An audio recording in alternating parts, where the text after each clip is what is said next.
बीड सरपंच संतोष देशमुखांच्या न्यायासाठी मुंबईत आज जनआक्रोश मोर्चा। मुंबईतील मेट्रो सिनेमा ते आझाद मैदान मोर्चा निघणार। मोठ्या संख्येने मोर्चाला उपस्थित रहा, वैभवी देशमुखची आर्तहाक। मराठा आरक्षणासाठी मनोज जरांगेंकडून पुन्हा उपोषणाचं हत्यार।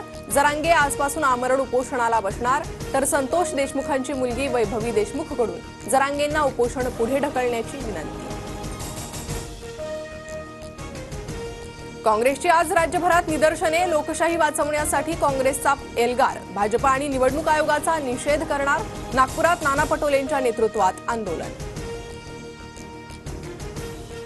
राज्यस्तरीय सहकार संमेलनात शरद पवारांच्या कामगिरीवर अमित शहांचा हल्ला। पवारांनी 10 वर्षात शेती सहकार क्षेत्रासाठी काय केलं, हिशेब द्यावा, शहांचं आव्हान। अमित शहांवरील संस्कार कोल्हापूरचे वाटत नाही, शरद पवार यांचा थेट हल्ला।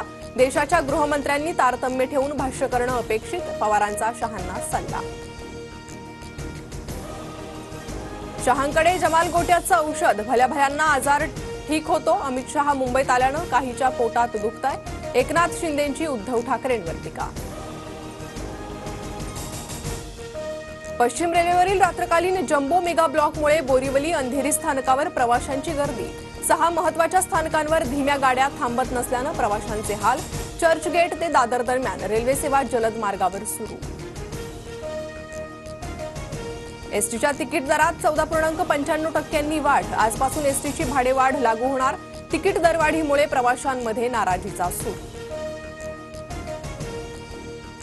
म्हाडा कोकण मंडळाच्या 2147 घरांसाठी लॉटरीची तारीख ठरली। म्हाडाच्या घरांसाठी 5 फेब्रुवारीला सोडत। मुख्यमंत्री आणि उपमुख्यमंत्र्यांच्या उपस्थितीत ठाण्यात सोडत निघणार।